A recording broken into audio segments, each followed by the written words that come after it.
Buonasera, everybody. Welcome to the Milan Weekly Podcast channel on this special Azzurri edition of the Milan Weekly Podcast. It's Fabio, it's Steve. Well, Italy is almost set. It's going to be a playoff possibly to get in, and we got a game to talk about, and a game to preview. Man, and there's so much going on, especially with our Milan players. They're dropping like flies around the globe, baby. Oh, God damn it. I hate international break. And who could Italy potentially face in that playoff round? Coming up, all this tonight. Ladies and gentlemen, if you haven't already and you're here and you found us, and maybe this is your first time listening to the Milan Weekly Podcast, please do us a favor, subscribe to the channel, hit the notification bell so you're up to date with all the times we're going live and dropping videos. Please smash the like button, leave a comment, and find us on all your audio platforms, Spotify, Apple, everything. And if you want to help support the channel, become a Patreon member like these wonderful folks.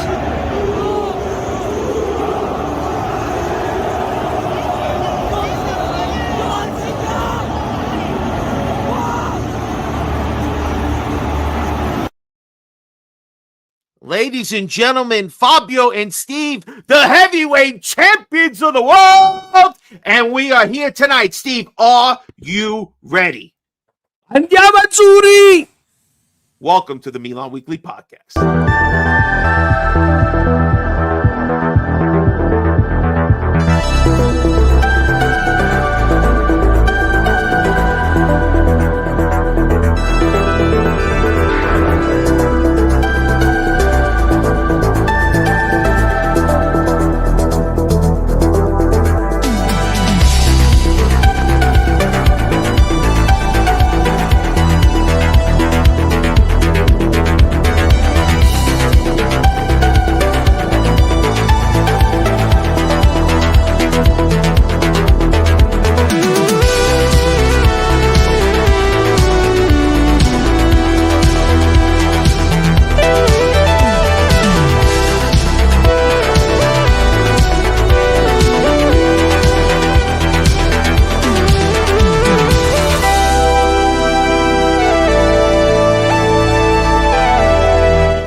Buonasera, everybody. Welcome to the Milan Weekly Podcast channel, where we talk all things Milan, no BS. But tonight we're going to have a little Azzurri love. We're going to talk about Italy. We're going to talk about Milan's players who are all abroad with their international squads, and there's a lot of news coming out. I'm Fabio. Of course, you know Stevie P. Steve, how are you feeling tonight? Guys, it's Azzurri time, guys. You know I love them. You know I love Milan, but I really love the Azzurri as well. Guys, you see everything in the background, guys. Since 1990, I've been watching this team, guys. 1990, okay? The first time I ever watched Italy play live in the motherland, with my parents. Guys, this is something that it's sad to say, but my kids have never seen Italy in the World Cup. So for me, this is a big one. On home soil, in America, in Mexico, in Canada. Guys, this is big. I am jacked for tomorrow's game. Let's go, Forza Azzurri. Gonna be a big game tomorrow, but we had a big game today. It's a game that for some reason still left you angry. No, Steve, you didn't feel confident in 100% of what you've seen. Let's kind of go through it. We defeat Estonia 1-3. Thank God we were able to score early, at least kind of dominate the game like we thought we were going to after an early goal with Moise Kean. But then he gets hurt pretty early in, and things start to change. What were your thoughts on the first half? So the first half, I think Italy really linked up well. They started off well with Kean. That's what we wanted to see. We wanted to see them start off fast, get a lead, and build on that lead. And why I'm angry about this performance is because it could have been so much better. And it's hard just to stick with the first half. There's just so much that went on as we talk about this game that really puts us in a bad spot, right? So goal differential, looking up at Norway and Holland, he's going to finish the qualifiers with 400 goals. It seems like it. Norway is going to be plus 900. So we're looking at yet again what Italy does to us best. Italy, the FIGC has serious stocks in cholesterol and blood pressure medication with Big Pharma because this is what they do to their Italian fans. We're looking at a playoff, but we have a big game against Israel that we need to take care of first. And from the first half, I thought that they were linking up well. Yeah, I yeah. think, bringing in the youngster to replace Keane was a good call by Gattuso. I still feel like he needs to inject something in that midfield. Barella and Tonali, yes, against Estonia, they were managing it very well.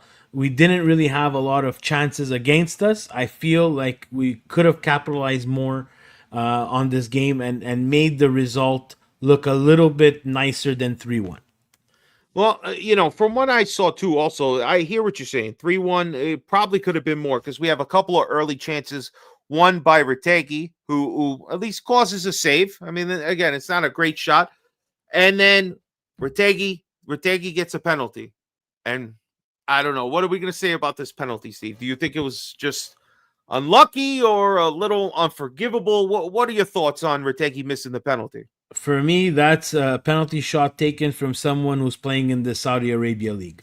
I think he thinks he's on vacation, but it's not. Once you put on that blue shirt, you're not on vacation anymore. And if you're going to be the penalty shot taker, which he did pick that ball up and he did shoot that ball, and he did take charge of it. Like, I understand you're going to miss some PKs, but that's a crucial point in a game that's not played against Estonia. That changes the balance of the game, and it's something that needs to be addressed with this team. We need to have someone who has the testicular fortitude to pick up the ball and take that ball and bury it, right? We had Jorginho for a period of time with his stupid skip. That's long gone, guys. That's long gone. We went through, again, mini heart attacks in the Euro 2020 when he missed when he was supposed to score. Missed again in other qualifiers. We're long gone there, right? Yeah. So someone on this team now, if he gets that PK, does Keane pick up the ball and take the shot? And if he's not injured, I don't know, right? But we've always had someone historically with Italy, and again, this is not to say that we have that same type of talent, but we need someone to take the bull by the horn, right?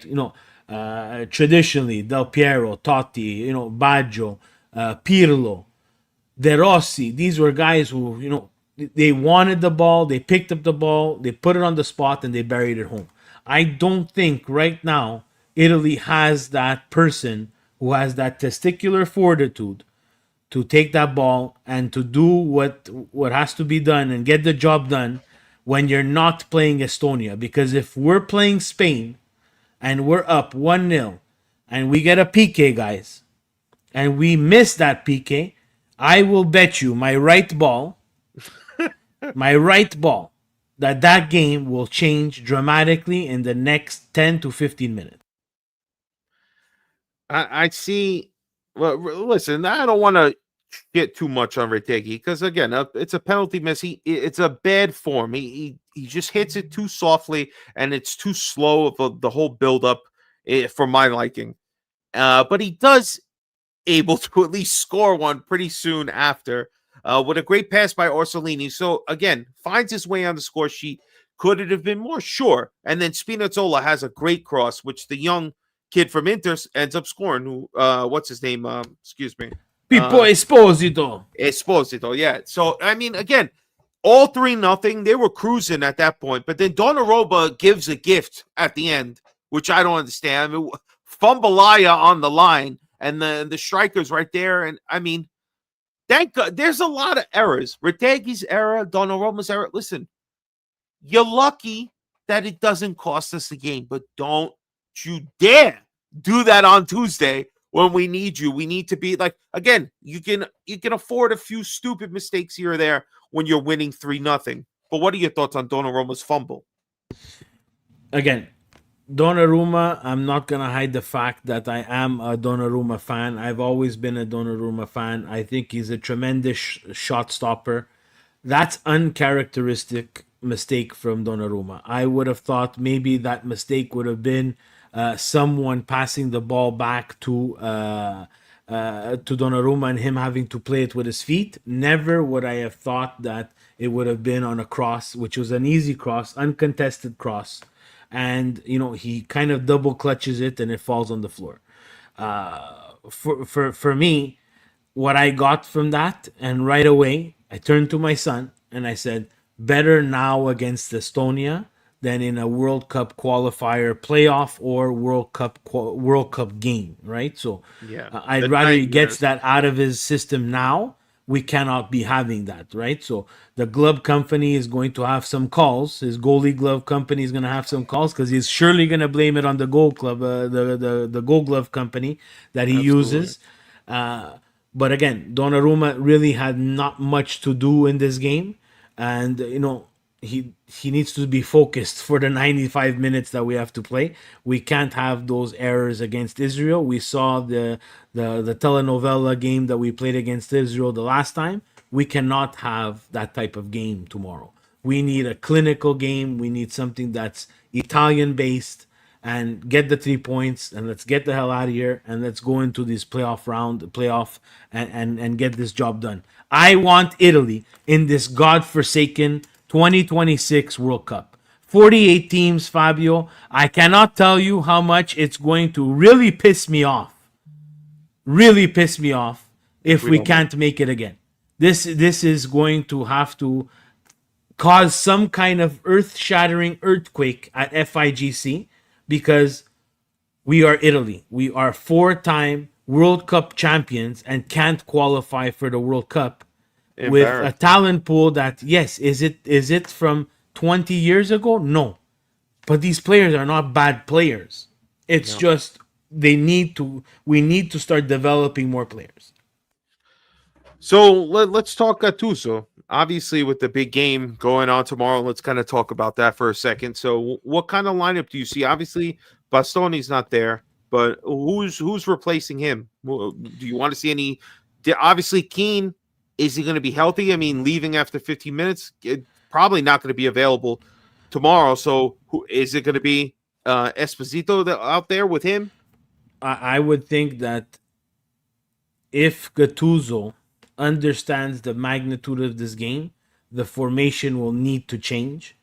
Not having Bastoni back there, and taking a dumb yellow card for absolutely no reason in a game that we just didn't need that. We're going to need to shore things up in the midfield.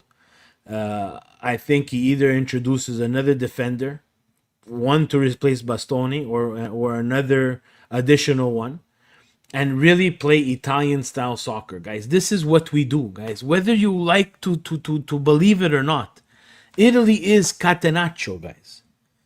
This is what we do. We defend, guys. And when we defend well, it's as a unit, right? We don't have the individual talent anymore. We don't have the Cannavaro, the Maldini, the Nestas. We don't have those guys anymore. So what Italy needs to do is play Italian soccer. Control the pace of the game. Do not get into a shootout. Mind you, the last telenovela against Israel became a shootout because we decided we were going to score in our own net. Let's try not to do that tomorrow.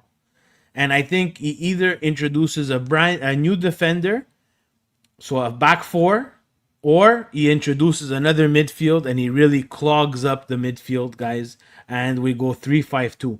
I don't know if he's going to trust the youngster tomorrow from the start. I'm not 100% sure that's going to happen.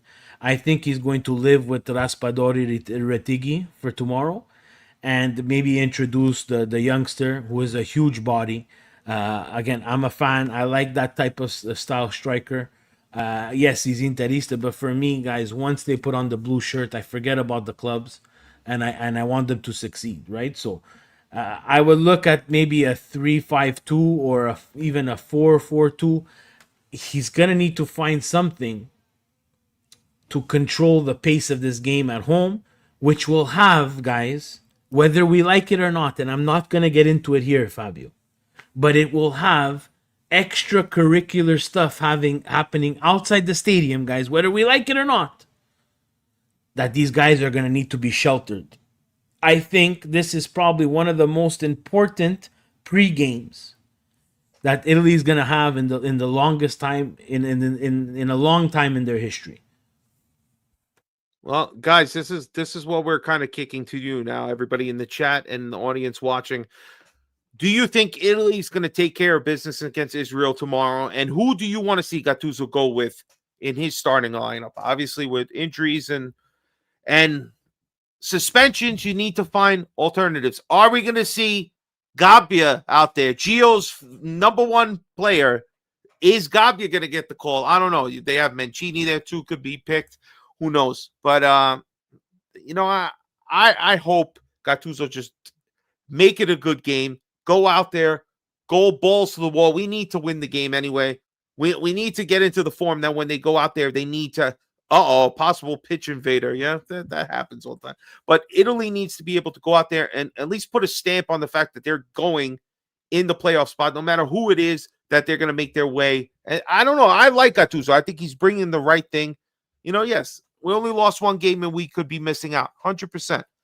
But actually, you'll lose two games because there's going to be one valuable game still to come that's in your hands. That for these players with this pride, with this history of this country, need to kind of rise to that level. I think Gattuso's the right guy to maybe galvanize them up at least a little more to get to the World Cup, and we'll see what happens there. So let's get to our team now. Obviously, we love Italy, but we got to talk Milan. Now, there's a lot of international players all around the country, all around the world. And, of course, here at home, for me, I had a little battle of the worlds. We had Ecuador versus USA. So that's already a house divided. I'm pulling for Pulisic. My wife is pulling for Estupiñán. But Estupiñán ends up getting an injury. We'll see what happens. Maybe he'll be fit to play the Mexico game. Maybe not. That's never good. But then Saelemaekers supposed to possibly miss the next game, now potentially out for weeks, if not a whole month. Rabiot was sent home saying there was some sort of calf injury, but Deschamps is supposedly saying it was just a precaution, which is good because we need Rabiot. Rabiot is not a player we can afford to take an injury. And then worst of all, I'm not even going to mention Pulisic because he got in the game. Nothing's wrong with Pulisic. But Leão got sent home from Portugal. He's not going to play against Hungary. And just basically saying he didn't look up to shape to be there. So, Steve, with all these injuries, what do you, again, I know you love international break as much as I do. What are your thoughts with all these injuries compiling up and possibly having to deal without Saelemaekers now and Leão? And what's your thoughts? I think we're seeing something, and it's funny. The NFL was in London this past weekend, and I think their London series, the NFL, ends next week. Fabio, I think and we're seeing it in the NFL too, right? Like the injuries are just coming one after the other, and they're soft tissue injuries, right? Bosa. I can tell you from the Niners, Bosa knee, Malik Neighbors knee. Yesterday, Fred Warner just walking rolls and dislocates his ankle. That's on the football side, and that's 18 games. 17 or 18 games of pure physical brutality for an hour and a half, 2 hours, right? But it's happening at the other football as well. And it's not because of the physical brutality. It's because of the complete and utter insanity of a workload. Now, I understand the people that look at this and say, well, Steve, these guys are getting paid millions of dollars and they're playing the game that they love. If they had to wake up at 6 a.m. And go to work every morning like me, you, and Fabio, would they love their life? And I get that. But I don't work 365 days a year, right? These guys here, it's 365 days a year almost now. We're going to the 2 weeks in August when they decide that they're going to go to Ibiza, or they select one random island in Cagliari or Sardinia where they're going to party for about 2 weeks. But everything else, if you want to be at the top level of your game, you're gonna need to train, right? So I think it's just too much football for them. I think the body at a certain point, because they're revving at 100 every single day for every single practice and game. I'm sorry there. I love watching international football, but they're going to need to do some kind of reform to slow the pace down. The Nations League doesn't have to happen every year. There doesn't have to be 13,000 friendlies, right? Like, okay, Yeah. I'm really happy that Mexico, US, and Canada made it to the World Cup because they're host nations. But Wednesday, Estupiñán, if you're hurt, doesn't have to play this friendly against Mexico. Send him home. You understand? Pulisic has a swollen ankle, right? He has a swollen ankle. That's from some sort of injury. Do I need him to play 15 minutes, roll his ankle, and then I miss him with? If I'm Milan, I miss him after for a month, because that's what's happening with Saelemaekers. He went to Belgium. Yes, okay, they're qualifying. It's a different story. I get that. But Pulisic doesn't need to take that flight to America, right? We had Tim Howard destroy him about not wanting to play the Gold Cup. Brother, at a certain point, enough is enough. The body needs to rest. And I'm surprised by these guys who've played at such a high level that they don't think the same thing, and they just think, let's play. It is crazy when you think how much they have to play. You know, so these guys, you think they're just playing like almost 40 in their domestic league, right? And then they go and then they play all these games in the middle, and it doesn't stop. And then they're training and practicing. They really only have like 2-3 weeks off the whole year. Just imagine how much regular people And then this having year- to destroy your body. And this year, you're not even going to get it. And if you come back 2 weeks late, well, now you're trailing on your club and you have to catch up and you might lose your spot. Even more reason not to miss time. Again, it's not, we don't want to make it like woe is them. They're making all this money playing a sport, doing everything that they love. But it's hard work and your body can only take so much. So I understand. And that's why I always say, I know everybody thinks it's a joke. I don't care. Sit every Milan player. You don't want to call him up? Oh, Tomori disrespected. He didn't get called up by England. Good. Keep not calling him up. So if he gets hurt, he gets hurt at Milanello or on the pitch for us, not for England, not going to these stupid countries and pulling your leg. Like, no. I don't care. Think about this, Fab.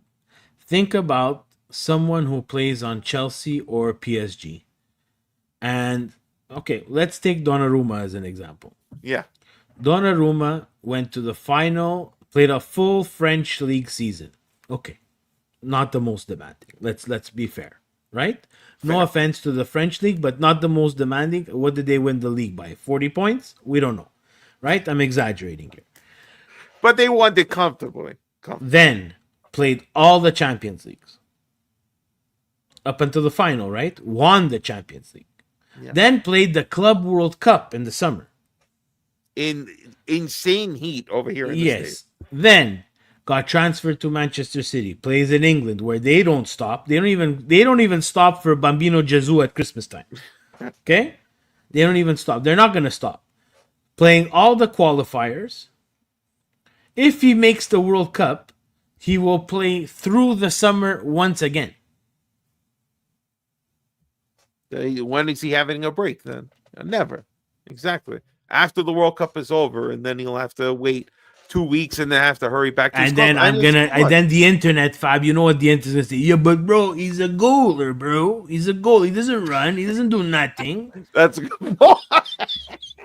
Right? That's what it's gonna say. Right? I mean, of all the positions, it's not like he's a midfielder who's making, 160 miles every game, whatever. But, I mean, when you look at these players, obviously, I feel like I don't know what to think about Leão's situation. Our friend Tim Barone, he's very harsh on Leão. And he thinks that he's trying to read into that. Roberto Martinez sent him home because maybe the kid is just not up to snuff. For whatever the hell that means, I don't really know. I just think that Leão was probably trying to rush back early and just hasn't still gotten healthy enough. So when you're supposed to be off your ankle, you're probably not physically training as hard as you should. So it's probably not getting you to a level that, say, a coach who only sees you once every month, once every 2 months, is going to really give you the benefit of the doubt. What are your thoughts on Leão? Again, I don't know if Milan was trying to rush back Leão. I think that would have been a mistake there, because the type of game that he plays, he needs to be an athlete. If he's not fit or in form, you're already not getting the best.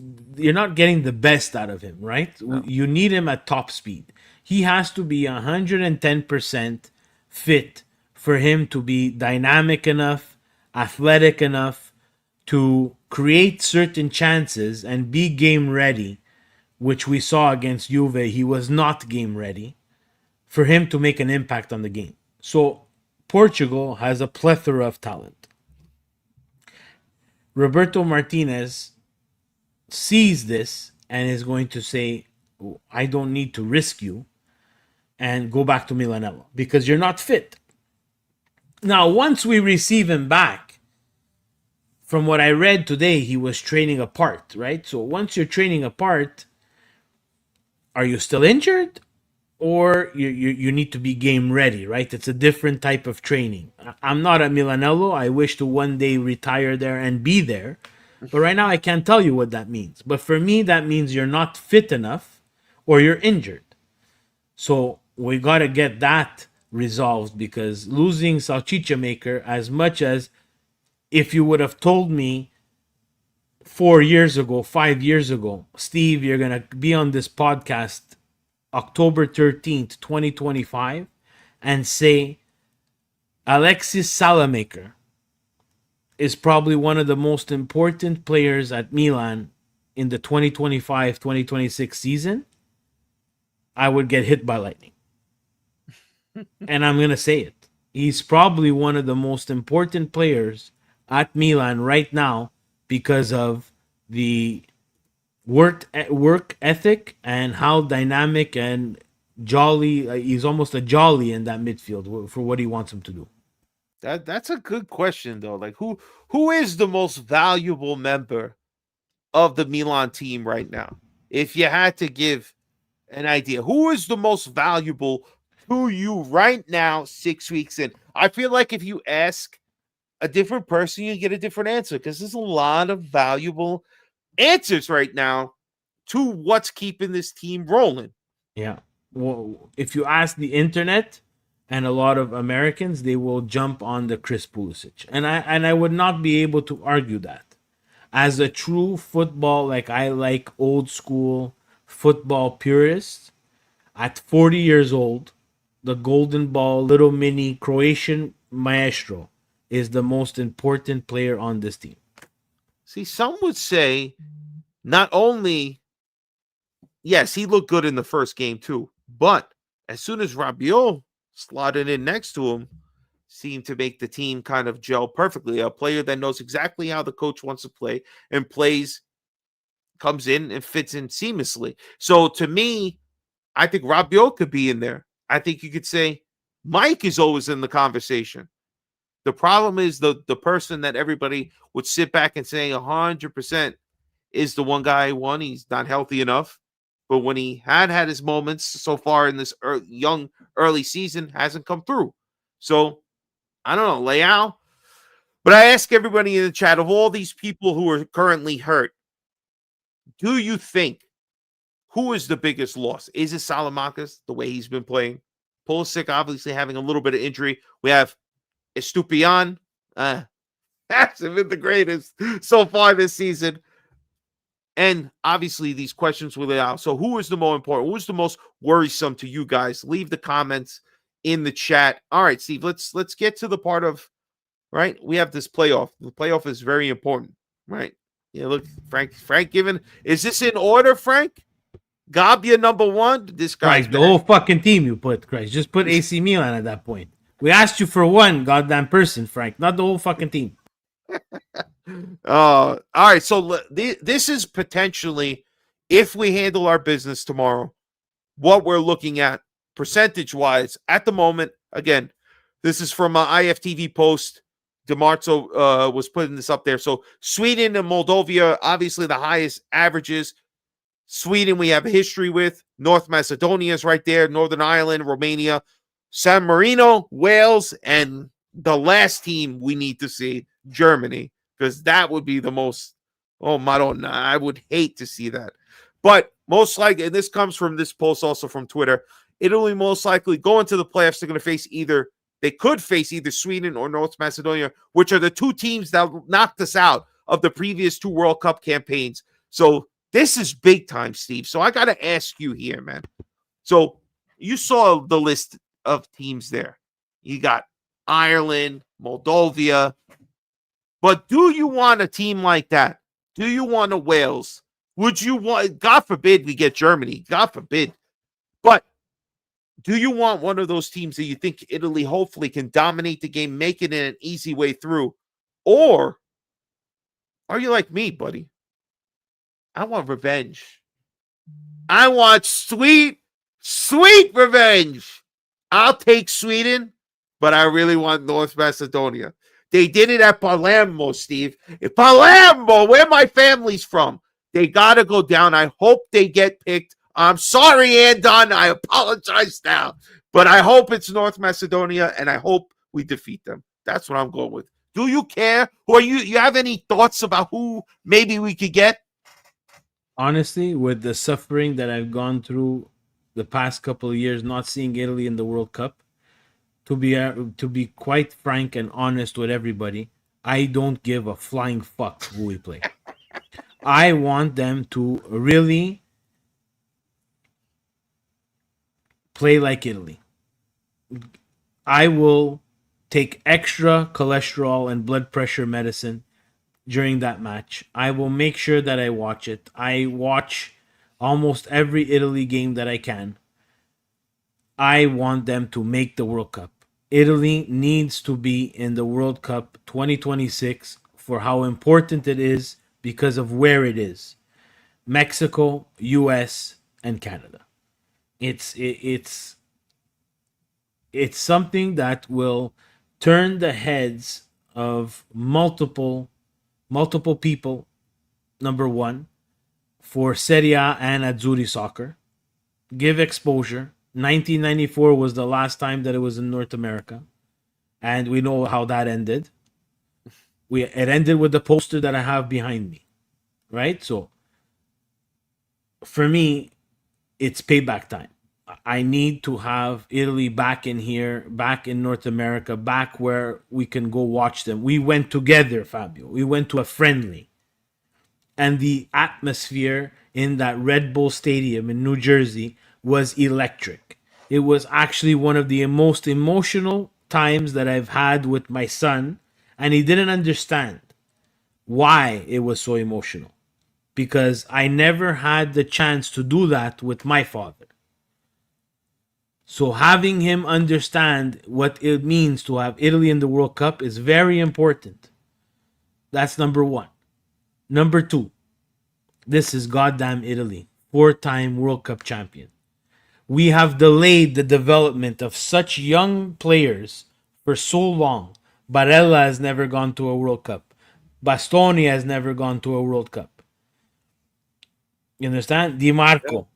These guys here should have been at World Cups before to get ready for 2026 and have experience what it is to be at a World Cup where you may or may not be a favorite, right?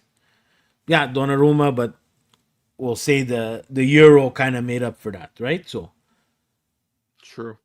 but now you're getting the Pipo Espositos, you're getting the Camardas. Guys, Camarda needs to be on this team.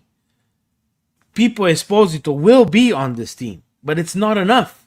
Camarda needs to be on this team for two reasons. One, to just understand what it means to be a professional away from your club in the true mecca of football, which is the World Cup. In the States, It would be an experience for him. R9, you've seen him be on the benches of certain Brazil teams where, wow, he won. He was actually there. You didn't know he was there, but they were grooming him for greatness, right? Yeah. And it's because of things like that. This is why it's so important that Italy takes care of business and let's get to the World Cup. Am I saying we're going to win it? Absolutely not. But we all know that if Italy makes it into the World Cup and Italy gets out of the group stage, we're getting on, boy. Everybody starts to shake. All of the United States of America, Canada, and Mexico will start to shake because we have that fucking horseshoe. We have it. We have that horseshoe to make a run. And if we make a run and play Italian style football the way it's meant to play, not this fucking tiki-taka bullshit from the back. It's fucking defend, and fucking score. We're going to put star number 5 on this jersey. Let's fucking go. See, I love it. See, I love it when we get Stevie riled up and bring in the positivity to hopefully, again, there's been a lot of dark days in the past, especially when you talk about being with your family members. Your family members are getting older. How many more years are they going to do this? It would take a monumental collapse again to not see a World Cup, no matter who we get drawn with. It's Italy. None of the choices that could possibly come up have the reputation like them. So they should be favorites to make it through. And, I hope for my father's sake and every one of my older family members who love Calcio that they do the right thing and play well. And Gattuso wills this team. I don't know about winning the whole thing. I'm not going to go that far, or I'm not getting on that Fanta bus just yet. But just play well, keep the team going. It seems like we've learned how to score goals, which is wonderful. So, guys, everybody in the chat, we appreciate you all being here. We haven't mentioned it yet, and that's my bad. But let's mention the fact that we have a little contest going on, and it's based on the Super Chats. We haven't got any Super Chats tonight, but we're sitting pretty close to where we need to be. We're at 217 so far. We said 250. We get to 250, and we're gonna give a little costume show in 2 weeks. If we get to 500, top 3 people will find themselves getting a wonderful vintage pitch shirt. So if you have any Super Chats, fill them in here. We'll get to them before we get to the end of the show. Stevie, we got a few minutes here. We're getting into extra time already. So let's go with you, Steve.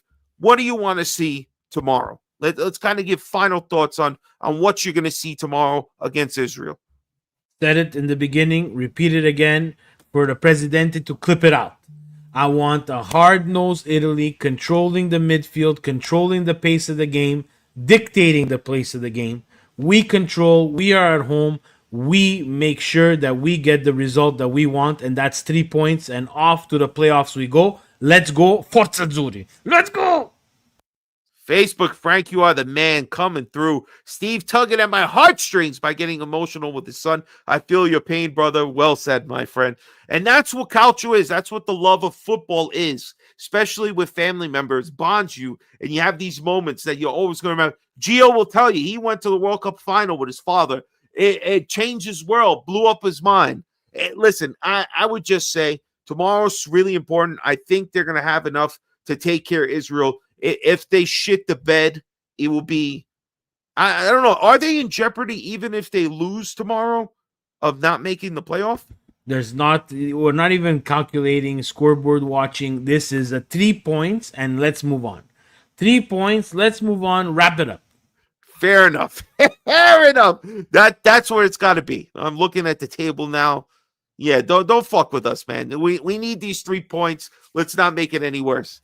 Okay, so Steve, any other let's get into the final thing. Let me give a little news on my end here. We got a new club conversation coming this week with Milan Club Boston, so stay tuned live on the channel. Make sure if you haven't already subscribed to that.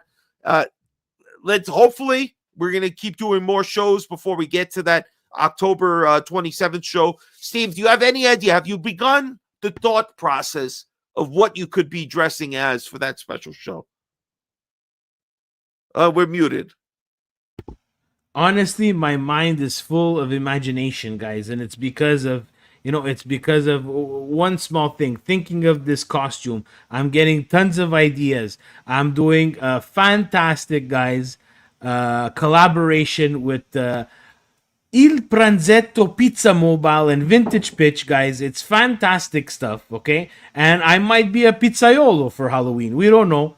But it's a great contest, guys. You got to check out at Vintage Pitch on Instagram, guys. Make sure that you join.